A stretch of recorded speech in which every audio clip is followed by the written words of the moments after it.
Pacific water walls.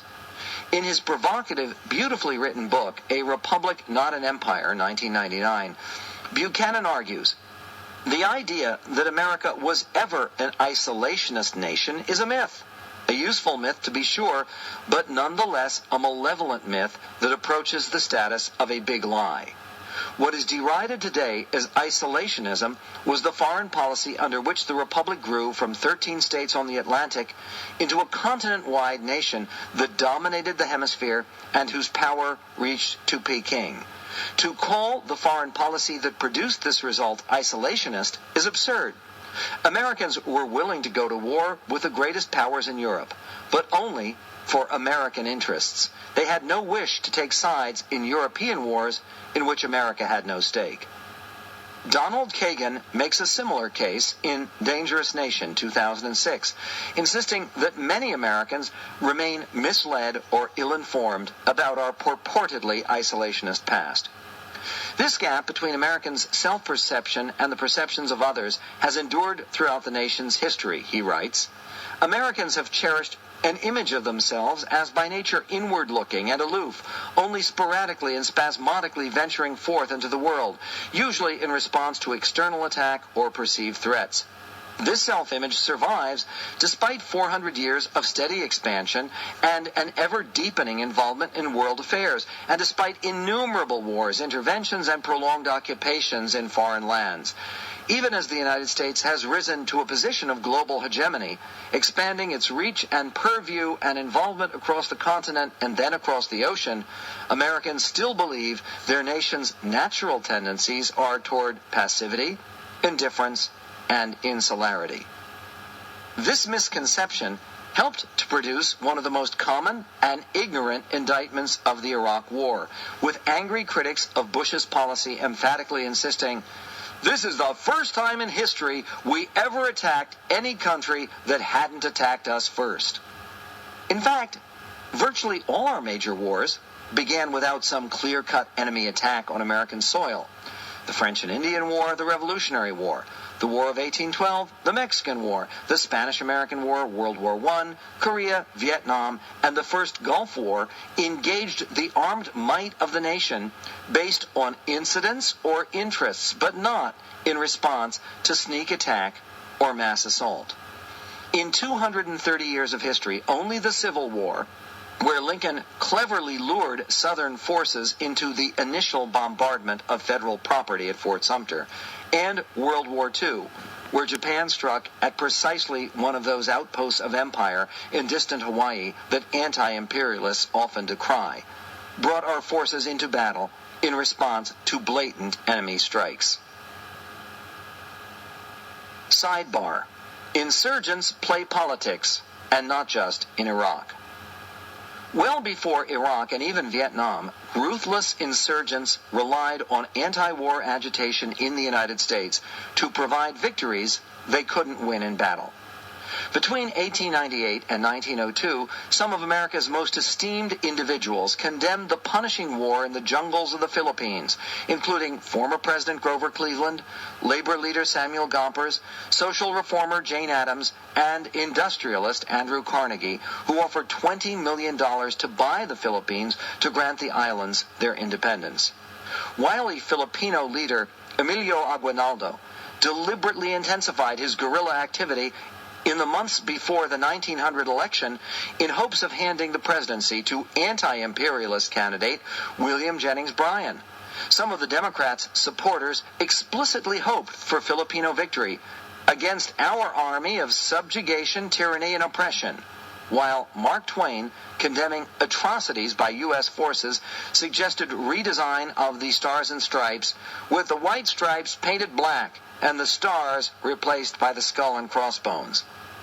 American soldiers in the Philippines deeply resented anti-war protests back home.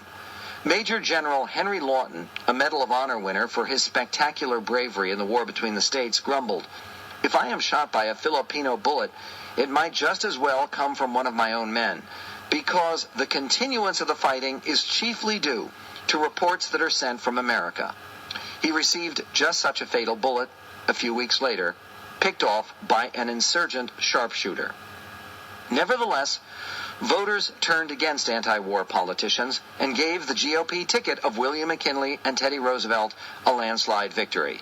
Less than 7 years later, with the insurrection crushed, the Filipinos convened an elected legislature, the first anywhere in Asia. In 1946, the islands achieved final independence. Temporary missions, not permanent conquests. While America's record clearly clashes with the isolationist and quiescent stereotypes that many anti-interventionists revere, the nation's traditions also bear little resemblance to the colonialist and imperialist selfishness associated with the European powers. Britain, France, Spain, Portugal, Germany, the Netherlands, Italy, and even tiny Belgium established far-flung empires, planting their flags and seizing political control of subject peoples and territory in Africa, Asia, and the Western Hemisphere. But the United States generally avoided the temptations of conquest. We fought our one frankly imperialist war, the Spanish-American conflict of 1898, primarily over the future of Cuba, just 90 miles from the shores of Florida, yet made no attempt to incorporate the promising island as part of American territory. Within 4 years of our quick one-sided victory over the Spanish colonialists, we withdrew our troops and recognized Cuban independence. Even the bloodiest, most fiercely resisted, and longest-standing U.S. occupations, as in the Philippines at the turn of the 20th century, resulted ultimately in the voluntary departure of American forces. Whatever the varied purposes of our many foreign adventures beyond the North American continent, conquest and territorial expansion played little role in shaping our policy. The nation's lack of imperial designs revealed itself most clearly, perhaps, at the Versailles Conference following America's triumphant and very costly involvement in World War I. More than 100,000 U.S. servicemen perished in the conflict, and American entry into the war unequivocally turned the tide of battle and brought the Allied victory. Despite the fact that President Woodrow Wilson clearly dominated the proceedings of the peace conference, hailed as a virtual messiah when he arrived in Europe after the war, the United States remained the only one of the major victorious Allied powers that sought no territorial or colonial enhancement at Versailles. France, Italy, and even Denmark, Belgium, Greece, and Romania won new territory in the negotiations. But the Americans asked only for enough land to bury their dead. In 1942, the historian Rupert Emerson declared, "With the exception of the brief period of imperialist activity at the time of the Spanish-American War, the American people have shown a deep repugnance to both the conquest of distant lands and the assumption of rule over alien peoples." In the more than 65 eventful years since Emerson's observation, this deep repugnance remains a prominent feature of American public opinion and has helped to shape foreign policy. The bloody and seemingly innumerable foreign wars of the 20th century saw American troops deployed to every corner of the planet, but for the most part, they came home at the earliest opportunity. President Wilson dispatched more than 2 million American soldiers to France to win World War I, but in less than 2 years, they had all left the old world behind. The 60-year presence of American forces in Europe and Japan following World War II not only decreased dramatically after the demise of the Soviet threat, but continues today at the insistence of the host countries.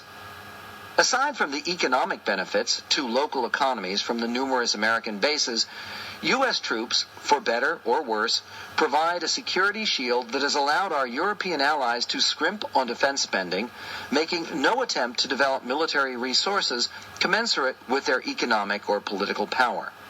In any event, not even the most implacable anti-American could describe today's robust and reunited Germany as a restive, captive society crushed by Yankee imperialism because of the ongoing presence of the U.S. Army on its soil.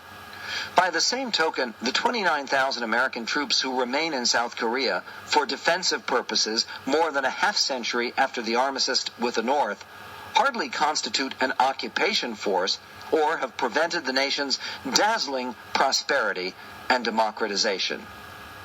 These long-term military assignments represent prominent exceptions to the general American rule of quick, short-term interventions rather than permanent conquests. In 1848, victorious troops marched into Mexico City after the crushing defeat of that nation's vaunted military machine. Jingoes at home demanded the annexation of all Mexico, but instead President James K. Polk accepted a treaty that added to the nation the sparsely populated territory of California, Arizona, New Mexico, Nevada, and Utah. Texas had achieved its own independence from Mexico 11 years before.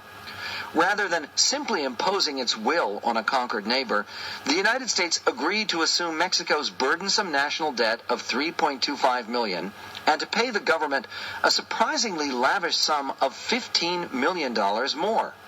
After the settlement, Washington made no attempt to maintain American forces or bases on Mexican soil. The same pattern applied almost everywhere, with American withdrawal following even the bloodiest, most punishing military struggles. In Dangerous Nation, Robert Kagan discerns this same impatience in the reconstruction of the American South after the war between the states. In our nation's first exercise in nation building, the federal government ultimately failed because it allotted only 12 years before withdrawing Union troops as part of the compromise that settled the disputed election of 1876 and abandoning the ambitious effort to guarantee justice and security for former slaves.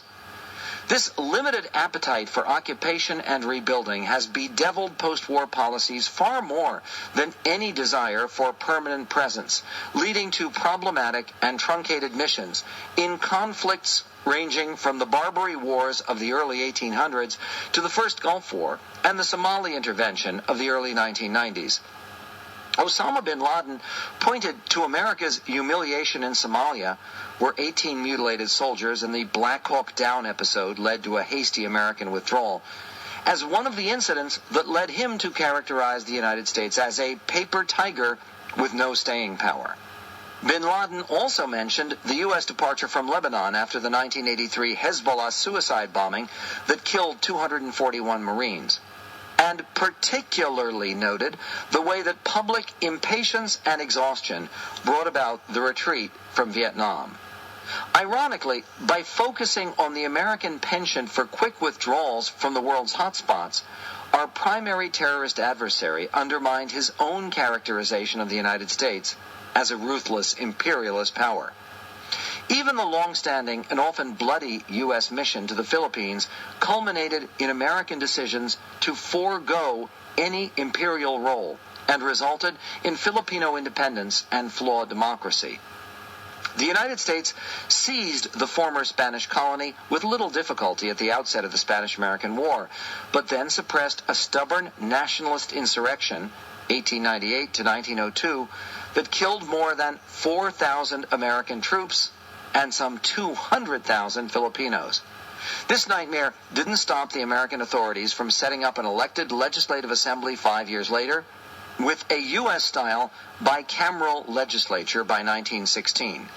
In 1935, the Philippines achieved full internal self-government and, after a brutal Japanese occupation during World War II, gained complete independence, together with massive U.S. Reconstruction aid in 1946. America's renunciation of any colonial role in the Philippines, even after massive sacrifices over the course of nearly a half-century, in no sense demonstrates a typically imperialist approach. Above all, those enraged voices that tirelessly damn the United States as a rapacious, insatiable, imperialistic power must somehow explain the continued independent existence of the nation of Canada. Alongside our allegedly land-hungry and bellicose empire, the Maple Leaf Republic has flourished for more than 2 centuries, vast, underpopulated, resource-rich, and virtually defenseless. Unlike our Mexican neighbors to the south, the Canadians presented no substantial cultural or linguistic differences to sour the prospect of swallowing the Great White North. On 3 different occasions, Americans attempted or considered a push to absorb all or part of Canada.